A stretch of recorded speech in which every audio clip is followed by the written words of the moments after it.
नमस्कार दोस्तों, मैं दीपक शुक्ला आपका स्वागत करता हूं आपके अपने YouTube channel A to Z banking information पर।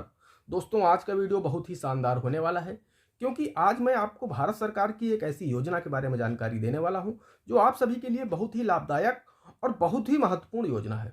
आज हम बात करने वाले हैं सुकन्या समृद्धि योजना पर। तो दोस्तों, यदि आपकी भी बेटी है और आप उससे प्यार करते हैं तब आपको इस वीडियो को पूरा देखना चाहिए, क्योंकि आज की इस वीडियो में हम आपको सुकन्या समृद्धि योजना से रिलेटेड जो भी कंफ्यूजन है आपके मन में, उन सभी सवालों के जवाब इस वीडियो में आपको मिल जाएंगे। तो दोस्तों, वीडियो को कंप्लीट देखिएगा, तभी आप इस योजना की प्रोसेस को पूरी तरह से समझ पाएंगे। दोस्तों, वीडियो को स्टार्ट करें उससे पहले आपसे एक रिक्वेस्ट है, अगर अभी तक आपने हमारे A to Z banking information channel को सब्सक्राइब नहीं किया है तो प्लीज चैनल को सब्सक्राइब करने के साथ साथ बेल आइकन भी प्रेस कर लीजिए ताकि आने वाले वीडियो के नोटिफिकेशन आपको मिलते रहें। दोस्तों, वीडियो स्टार्ट करते हैं। दोस्तों, सबसे पहले बात कर लेते हैं कि इस योजना को कब प्रारंभ किया गया और किसके द्वारा इसे प्रारंभ किया गया। तो दोस्तों, हम आपको बता देते हैं कि इसे भारत सरकार द्वारा वर्ष 2015 में बेटी बचाओ बेटी पढ़ाओ अभियान के तहत इस योजना का प्रारंभ किया गया, जिसका नाम सुकन्या समृद्धि योजना रखा गया। दोस्तों, इस योजना का जो मुख्य उद्देश्य था वो यह था कि आपकी बेटी की उच्च शिक्षा के लिए या फिर उसकी शादी के लिए आपको आर्थिक रूप से बहुत अधिक परेशानियों का सामना न करना पड़े। आप यदि अपनी बेटी को अच्छा पढ़ाना लिखाना चाहते हैं, उसे उच्च शिक्षा देना चाहते हैं, तब आपको एक ऐसा अमाउंट मिल जाएगा जिससे आप उसकी जो भी पढ़ाई की इच्छा है आप उसे पूरी कर सकते हैं और आप उसे अपने पैरों पर खड़ा होने के लिए आर्थिक रूप से मजबूती दे सकते हैं।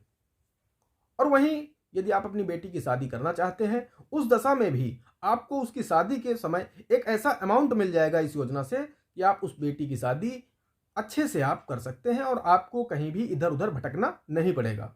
दोस्तों, अब हम बात कर लेते हैं कि इस योजना में कितना प्रीमियम जमा करने पर आपको कितना रिटर्न मिलता है।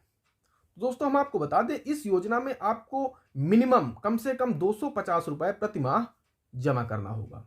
यदि आप 250 रुपए प्रति माह जमा करते हैं तब आपका जो अमाउंट जमा होगा वो 45,000 रुपए जमा होगा 15 वर्ष में, और आपको जो रिटर्न मिलेगा वो मिलेगा 1,42,500 रुपए।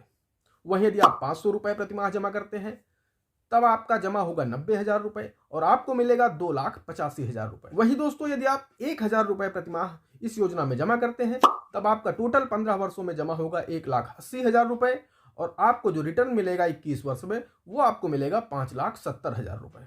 और यदि आप 12,500 रुपए प्रति माह जमा करते हैं तब आपका टोटल जमा होगा 22,50,000 रुपए और आपको रिटर्न मिलेगा 74 लाख रुपए का।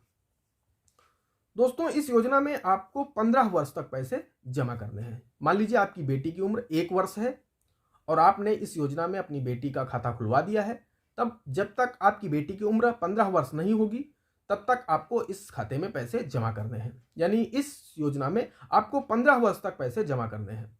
यानी यदि आपकी बेटी की उम्र 3 वर्ष है तब आपको 18 वर्ष की उसकी उम्र हो जाने तक पैसे जमा करने हैं। फिर उसके बाद आपको 6 वर्ष वेट करना है। यानी आपको जो रिटर्न मिलेगा वो 21 वर्ष बाद मिलेगा। आप 1 वर्ष की उम्र में यदि उसका सुकन्या समृद्धि अकाउंट ओपन कर देते हैं तब आपको 15 वर्ष तक पैसे जमा करने हैं और जब आपकी बेटी की उम्र 21 वर्ष हो जाएगी, आपके खाते की भी 21 वर्ष पूरे हो जाएंगे, तब आप इस योजना से अपना पैसा विड्रॉल कर सकते हैं। दोस्तों, अब हम बात कर लेते हैं इसकी पात्रता शर्तें क्या है, कौन से लोग इस योजना में अपनी बेटी का सुकन्या समृद्धि अकाउंट ओपन कर सकते हैं। तो दोस्तों, इसमें जो पहली और मुख्य शर्त है वो ये है कि आपकी बेटी की उम्र 10 वर्ष से कम होनी चाहिए। यदि आपकी बेटी की उम्र 10 वर्ष से अधिक है तब आप सुकन्या समृद्धि अकाउंट अपनी बेटी का नहीं ओपन कर सकते। तो यदि आपकी बेटी की उम्र 10 वर्ष से कम है तब आप सुकन्या समृद्धि अकाउंट ओपन कर सकते हैं। अब हम बात कर लेते हैं डॉक्यूमेंट्स क्या क्या लगते हैं इसमें। तो दोस्तों, आपकी बेटी के 2 पासपोर्ट साइज के फोटो देने होते हैं, आपको अपनी बेटी का जन्म प्रमाण पत्र देना होता है और माता या पिता किसी एक का पैन कार्ड की फोटोकॉपी, आधार कार्ड की फोटोकॉपी और उनकी 2 पासपोर्ट साइज की फोटो, ये डॉक्यूमेंट आपको देने होते हैं। दोस्तों, अब हम बात कर लेते हैं अकाउंट कहाँ ओपन हो जाता है। दोस्तों, इसके लिए आप किसी भी देश के पोस्ट ऑफिस में यानी डाकघर में ये सुकन्या समृद्धि अकाउंट ओपन कर सकते हैं। वहीं देश के किसी भी नेशनलाइज बैंक का तात्पर्य है जो भी देश में राष्ट्रीयकृत बैंक है, जैसे भारतीय state bank, Punjab national bank, bank of Baroda, bank of India, ये जो भी बैंक हैं, इन किसी भी बैंक में जाकर के आप अपना सुकन्या समृद्धि अकाउंट ओपन कर सकते हैं। दोस्तों, अब हम बात कर लेते हैं कि आप कितनी बेटियों का सुकन्या समृद्धि अकाउंट ओपन कर सकते हैं। दोस्तों इसमें हम आपको बता दें कि आप अधिकतम 2 बेटियों का अपना सुकन्या समृद्धि अकाउंट ओपन कर सकते हैं, लेकिन एक शर्त इसमें यह है कि यदि आपने एक बेटी का पहले से सुकन्या समृद्धि अकाउंट ओपन करा रखा है और बाद में आपको जुड़वा बेटी हो जाती हैं, दोनों बेटियां जुड़वा होती हैं, तब उस दशा में आप अपनी 3 बेटियों का सुकन्या समृद्धि अकाउंट ओपन कर सकते हैं। तो ऐसे यदि आपकी सिंगल 3 बेटियां हैं, उस दशा में आप सिर्फ 2 ही बेटियों का सुकन्या समृद्धि अकाउंट ओपन कर सकते हैं। लेकिन यदि आपकी एक बेटी सिंगल है और 2 बेटियां एक साथ जुड़वा पैदा हुई हैं, उस दशा में आप 3 बेटियों का सुकन्या समृद्धि अकाउंट ओपन कर सकते हैं। दोस्तों इस योजना में एक अच्छी बात यह भी है कि यदि जिस बेटी का सुकन्या समृद्धि अकाउंट चल रहा है उसके पिता की डेथ हो जाती है, मान लीजिए उनके पिताजी ने 2 साल, 4 साल, 5 साल, 10 साल उसका प्रीमियम दिया, उसके बाद यदि उनकी डेथ हो जाती है, उस दशा में आपका प्रीमियम भारत सरकार वहन करेगी और आपकी बेटी को 21 वर्ष में पूरा रिटर्न मिलेगा। दोस्तों इसमें यदि आप 3 किस्तें लगातार नहीं जमा करते हैं, यानी 3 महीने तक आप अपनी किस्त को जमा नहीं करते हैं, लगातार मिस करते हैं, तब आपका अकाउंट इनएक्टिव हो जाता है। उसमें आपको यदि आप चौथे महीने बैंक जाएंगे किस्त जमा करने, तब आपको कुछ पेनाल्टी देनी होगी, फिर से आपका अकाउंट एक्टिव हो जाएगा।